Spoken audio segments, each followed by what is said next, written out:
حسيت يوم إنك دايما متحمل فوق طاقتك؟ كل واحد يطلب منك حاجة وإنت تقول أيوة حتى وإنت مش عايز.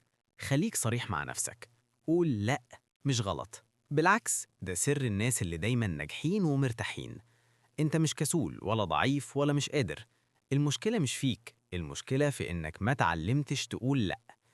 لأن لما تقول أيوة لكل حاجة هتلاقي نفسك متوتر، مش مركز ومش قادر تعمل حتى المهم.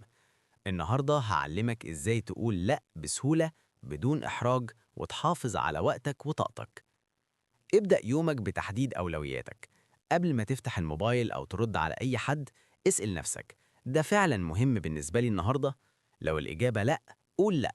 ده بسيط، لكنه هيوفر لك ساعة أو ساعتين كل يوم، وده فرق كبير. اكتب 3 حاجات أهم تعملهم النهاردة. أي حاجة خارجهم، اتعلم تقول لأ قبل ما تبدأ يومك. العلم بيقول إن دماغك لما تركز على حاجة واحدة بس بتكون إنتاجيتك أعلى 500%. بعد المدرسة أو الجامعة، أغلب الناس بيقعوا في طلب المساعدة العشوائي.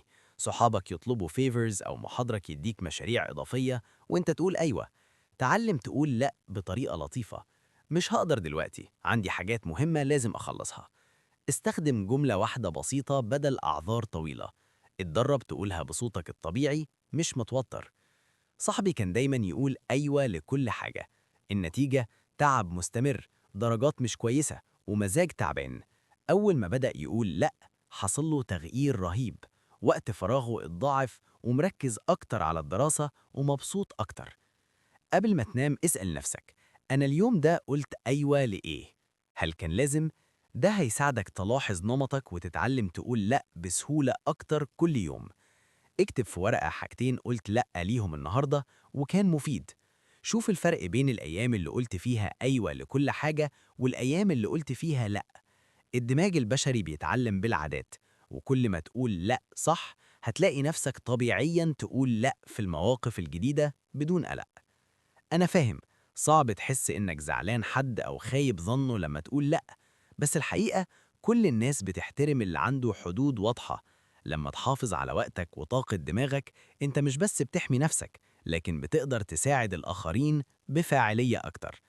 قول لأ مش ضعف، ده قوة.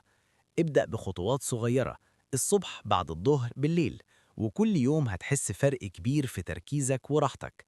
حياتك ملكك، وانت تستاهل تستمتع بيها وتنجح فيها بدون تعب زايد.